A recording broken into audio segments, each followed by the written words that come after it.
Bien, bonjour. Alors désolé pour la qualité sonore qui risque d'être un petit peu faible. Voilà.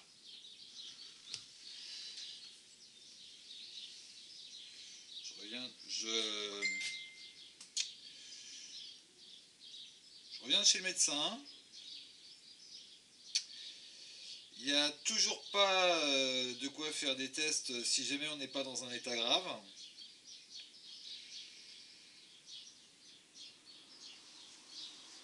Et bon. Voilà, donc là, ce que je vais vous montrer, c'est encore pour les gens qui veulent tenter la culture en pot.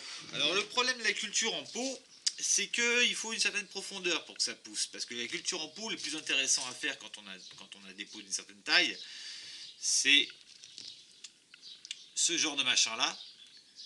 Ça s'appelle un topinambour. Ou, alors là j'aurais bien aimé qu'elle soit sortie, mais elle a toujours pas fait ses œillets. Je suis pas sûr qu'elle va en faire d'ailleurs. Enfin, vu comment elle est raide en dessous, il y a des chances que ça se passe bien. C'est une patate douce. Alors les pots. Vous en faut des quand même qui ont une certaine profondeur. Parce que sinon ça sert à rien en fait. Hein.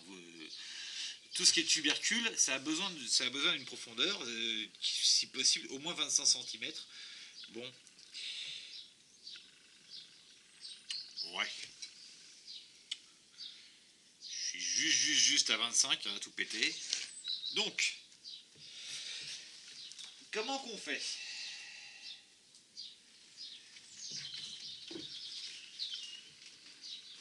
Donc déjà on prend un pot. Donc là ce sont des seaux de 5 litres de comment fromage blanc, crème fraîche et tout ça. On le nettoie et on le perce pour faire des écoulements d'eau. Ensuite, on prend sa terre.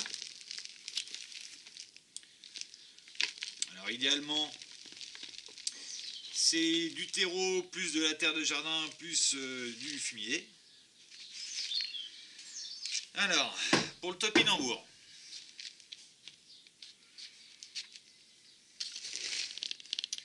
Voilà. Je prends mes bouts.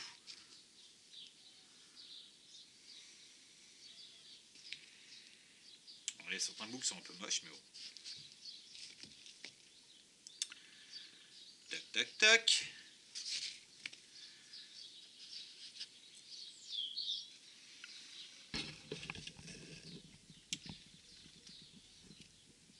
Voilà. Là, vous voyez dehors. C'est un peu intéressant, mais c'est pas grave. Et une fois qu'on a ça, alors déjà là en fait j'en ai trop mis en un seul.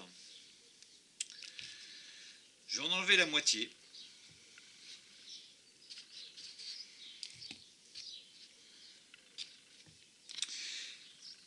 Donc maintenant ça, il forme juste un triangle.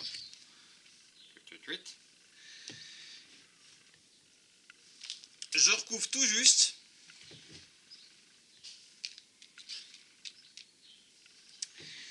Je vais arroser jusqu'à ce que ça sorte. Alors quand on arrose on ne détrempe pas. Hein, parce que détremper ça tue le truc. Et si jamais il se place bien, et ben, ce que je vais faire au fur et à mesure de la coupe, c'est que je vais dédoubler. Alors dédoubler, ça veut dire on prépare un deuxième pot.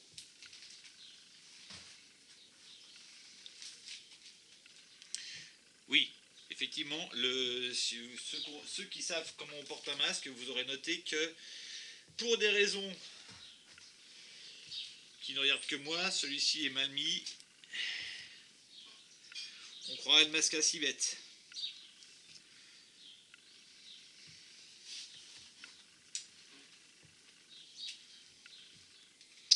Voilà, donc pour le dédoublement, si jamais vous avez le truc qui colonise beaucoup, faut vous préparer un nouveau pot et vous transportez une partie de ce qui a poussé à l'intérieur dedans.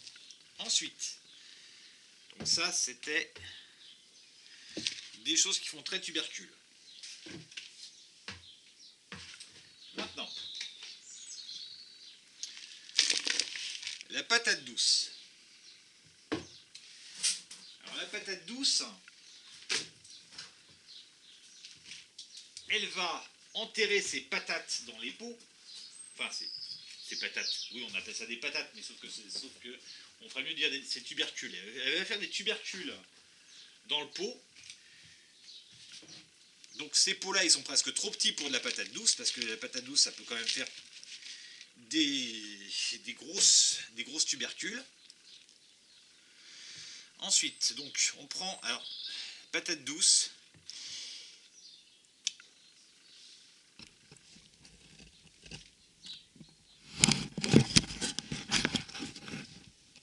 Voilà.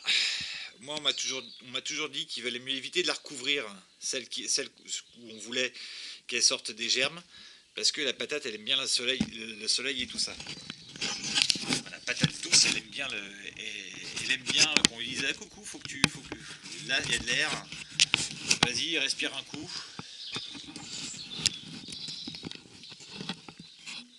Donc, pas plus que ça. Ensuite, de l'humidité.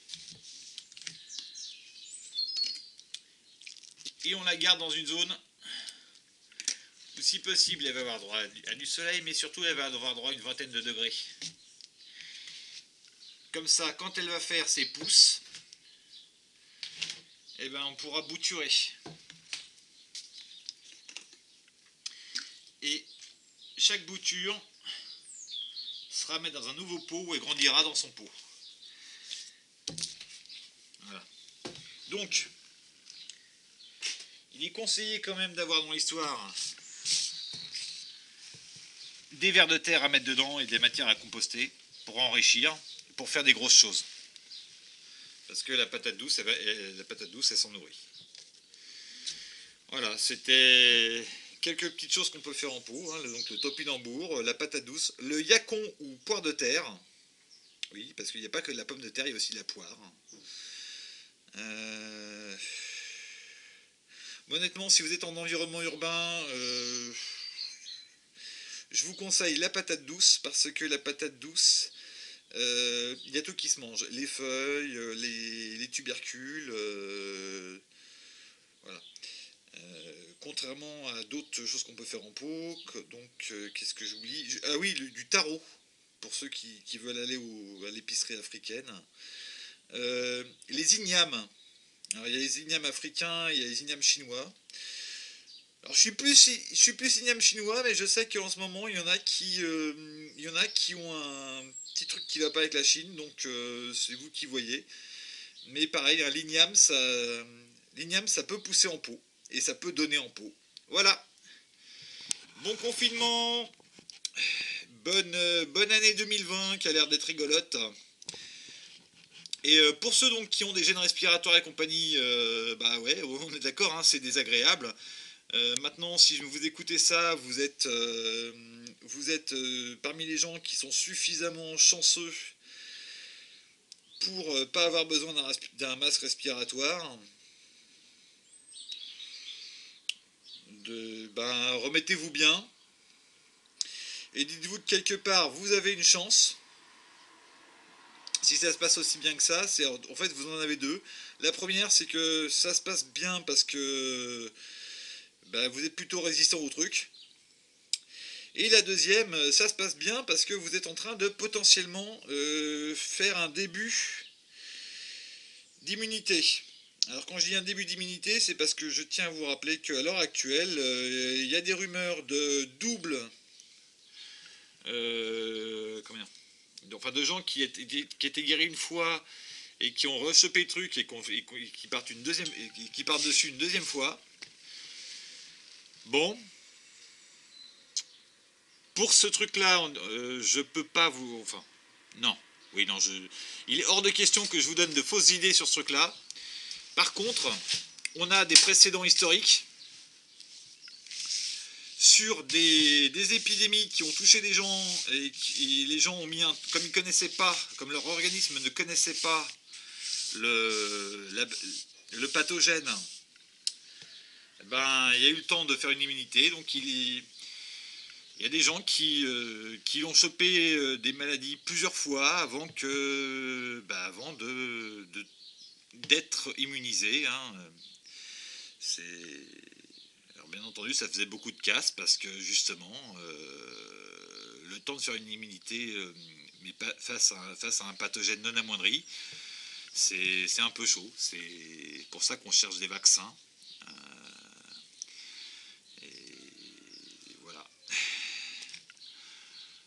Sachant que le vaccin, s'il marche, tant mieux, et s'il marche pas, vous êtes, voilà, on a des problèmes. Mais voilà, ça a mis. Enfin, les Amérindiens, ils ont mis beaucoup de temps à avoir un début d'immunité à la rougeole. Je suis même pas certain à l'heure actuelle qu'ils soient vraiment immunisés contre. Par contre, ils sont effectivement plus résistants que ceux qui se sont fait défoncer au 19e siècle par, par les couvertures infectées. Voilà, donc bon rétablissement aux gens malades, bon confinement à ceux qui ne sont pas et à ceux qui sont malades aussi. Évitez le jeu au con. Si jamais c'est bien, ah oui, parce que oui, on ne fait toujours pas des tests grande échelle en France, donc si jamais c'est bien ce que j'ai chopé, bah moi je l'aurais chopé en faisant des courses en fait, tout simplement, hein. C'est Et malgré des précautions accrues, donc voilà. Bon courage, faites attention à vous et bisous.